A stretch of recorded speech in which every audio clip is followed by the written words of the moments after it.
Mendengar kata-kata orang bijak. Refleksi pagi 1363. Apa perbedaan antara orang bijaksana dan orang bodoh dalam perkataan mereka? Amsal 15 ayat 7 menyampaikan perbedaannya. Kata-kata orang bijaksana penuh dengan pengetahuan, tapi pikiran orang bodoh tidak demikian. Saudara-saudara, di dalam takut akan Tuhan dan ketaatan kepada Tuhan, seseorang akan bertumbuh menjadi orang yang bijaksana. Ia akan terus berupaya untuk menyelaraskan hati, pikiran, perkataan, serta perilakunya dengan apa yang berkenan di mata Tuhan.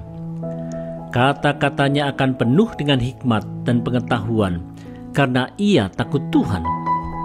Tidak demikian dengan orang yang bodoh di mata Tuhan. Walaupun ia seorang yang pandai dan berkedudukan tinggi sekalipun, kata-katanya tidaklah berpengetahuan. Saudara-saudara, di tengah kemelut dunia yang penuh dengan permasalahan, selalu saja ada berbagai permasalahan yang sulit dan rumit yang harus dipecahkan.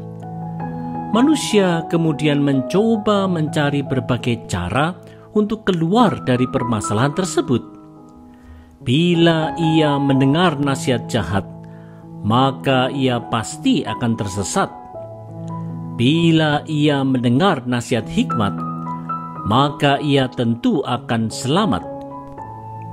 Disinilah pentingnya bagi seseorang untuk mendengar kata-kata orang yang bijaksana. Di dalam takut akan Tuhan, orang bijaksana akan berupaya untuk berkata-kata dengan pengetahuan untuk apa yang benar di mata Tuhan. Oleh sebab itu, marilah kita belajar mendengar dan menaati nasihat hikmat. Niscaya kita akan terlepas dari jerat kebodohan yang mencelakakan.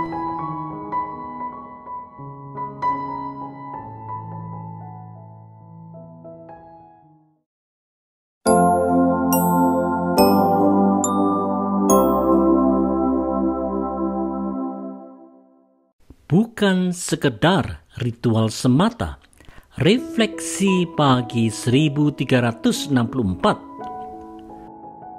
Bagaimana Tuhan melihat persembahan korban dari orang fasik dibandingkan dengan doa orang jujur yang dipanjatkan dengan sepenuh hati?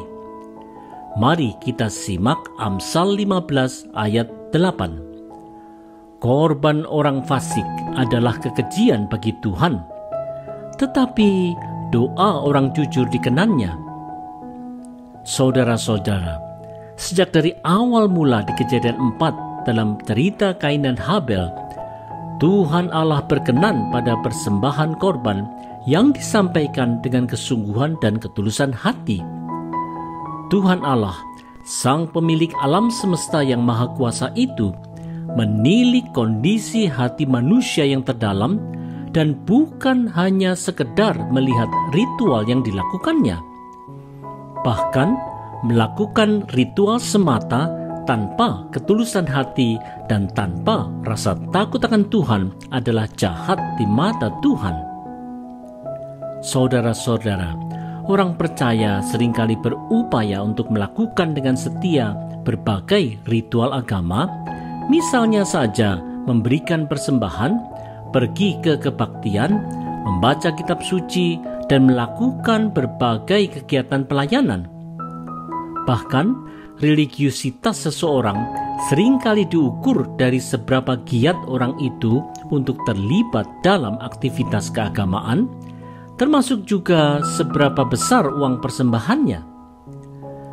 Karena lebih mementingkan apa yang dapat dilihat, orang percaya bisa saja terjerumus pada ritual agama semata. Bahkan, bisa saja terjadi bahwa kejahatan hatinya kemudian berusaha diselubungi dengan berbagai pulasan kegiatan agama yang sebenarnya dibenci Tuhan. Karena itu, marilah kita mawas diri. Mari kita belajar jujur di hadapan Tuhan.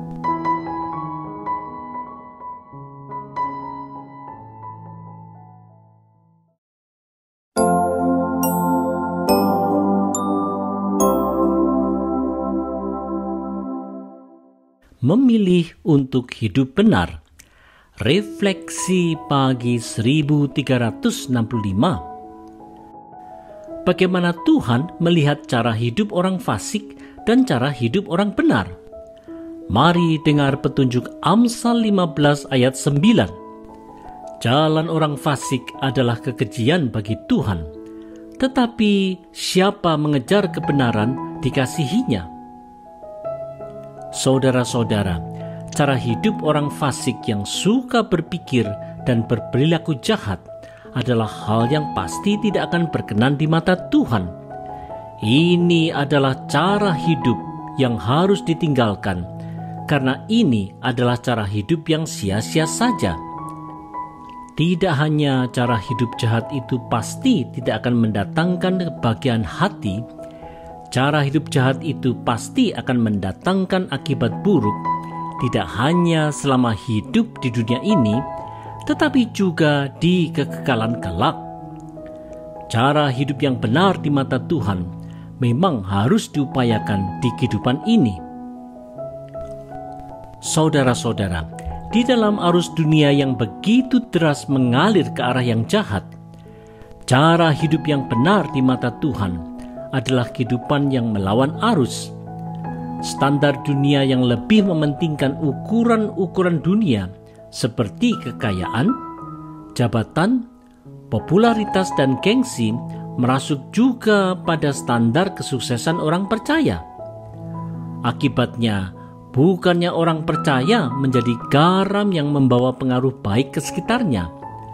Orang percaya malah digarami dan dipengaruhi oleh standar dunia.